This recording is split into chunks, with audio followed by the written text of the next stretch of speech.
Hey guys, welcome to part 3 of my MAC Pigment video series. If you've been watching, you know that in part 1 we talked about how to use pigments on your eyes. In part 2, it was all about the lips.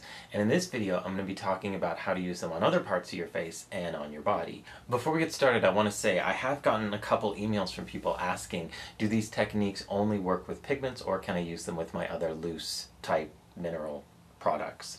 And yes, it should be fine. Honestly, you won't know until you give it a shot, so give it a try.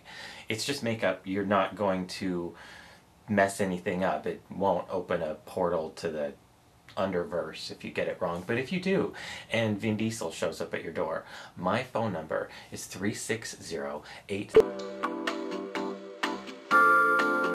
There are a variety of special effect type techniques that you can do with MAC pigments. You can mix them with other products like gels and mixing mediums in the same way that we talked about with the creating a creamy eyeshadow base or an eyeliner or mascara, and do all kinds of face and body painting with them. Pigments aren't transfer resistant and they aren't waterproof, but using a good mixing medium will go a long way in helping them to adhere to the skin and last a lot longer. MAC makes a face and body mixing medium that I don't actually own, but it's basically a non-pigmented version of their face and body foundation, and you can mix pigments and different products with it to make a colored foundation if you wanted to make your skin green and turn yourself into She-Hulk, which would be pretty cool.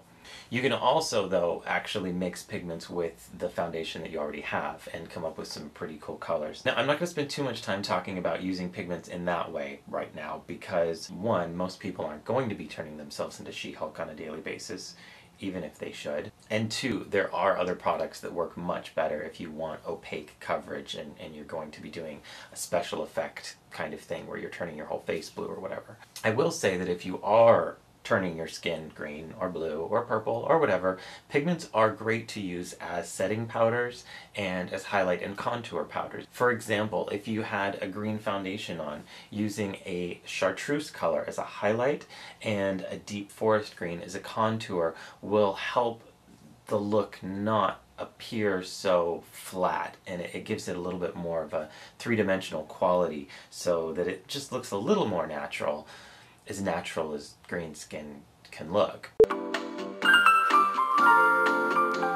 Apart from on the eyes and on the lips, one of the easiest ways to use pigments is as a blush, and you can do that by using them just dry out of the jar, or you can mix a cream blush together and apply them creamy, sort of wet. And to do that, all you need are pigments and some kind of base to use. And you can use your favorite moisturizer, body lotion, strobe cream, or strobe liquid by MAC would work really well. Personally, I actually really like cream blushes. I love the way that they look, they appear natural on the skin, they last really long, and especially in the summer months or if you live in a warm or humid climate, you don't want a lot of powder on your face, so cream blushes tend to look really nice. My favorite base to use when mixing together cream blushes is shea butter, and the reason that I like this is because it's buttery, it has a nice texture, so you can blend colors into it really well. It's also good for your skin, it smells nice, it absorbs into the skin and really dries into nothing, but it also has a melting point of 94 degrees or thereabouts. I think that's about 34 Celsius. And the reason that that's important if you're going to be using organic butters and stuff like that for face products, if it has a melting point that's higher than your body temperature, it's just going to sit on your skin and look waxy. Now I took a little bit of melon pigment and a little bit of bright fuchsia, the smallest amount of bright fuchsia, and I mixed it with some shea butter, and this is the color that I got. If you can see, it's kind of a rosy, pinky, corally color. It's really, really pretty. I'm actually wearing it on my cheeks right now, and it looks very, very natural.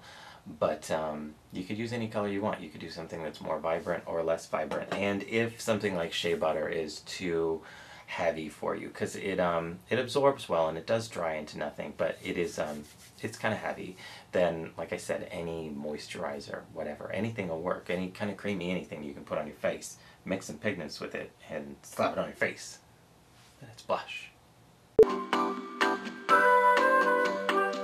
Another way that you can use pigments on your face is as a highlighter, and you can do this the same way that you did blushes, either dry out of the jar or mixed together with some kind of a base. Personally, I favor dry powdered type highlighters when I'm doing highlights on the face. My favorite is actually Reflects Transparent Teal Glitter, but that's just because I think it looks really cool. It makes you look like you're taken off into outer space. But for an everyday thing, something like MAC's Vanilla would work really well. Naked, depending on your skin tone, just pick something that's a little bit lighter than your skin tone. And you all know how to apply a highlighter, so it's not that special, and it's the same with pigment as it is with anything else. I'm going to take a little bit here. I'm going to be using MAC's Vanilla on the 131 brush. I just took a little bit out and apply it like right in here. And I'm trying to build this up so it's pretty obvious on camera. If you wanted, you could also use something a little bit more fun, like Pink Opal, which is very appropriate in some situations. It's a duochrome kind of a opal looking thing, and it's really cool, and that would be pretty awesome. So yeah, that's highlighted. I don't know if you can see that, but that's using it as a powdered highlighter on your face.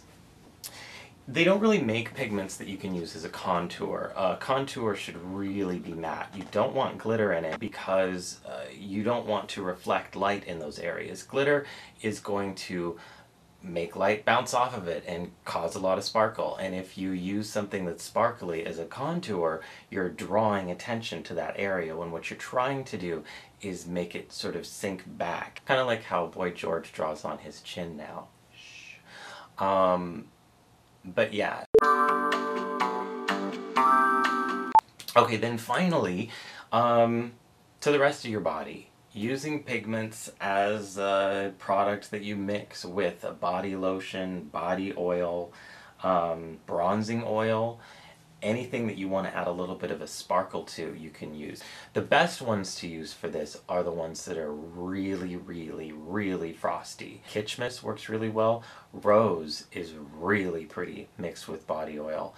And if you don't want to be frosted all over the place, just mix it with a body lotion and put it on key areas of your body where you want to really just sort of have a highlight. Your shoulders, your décolletage, your cleavage, anywhere you want to draw the eyes. Works. Not there.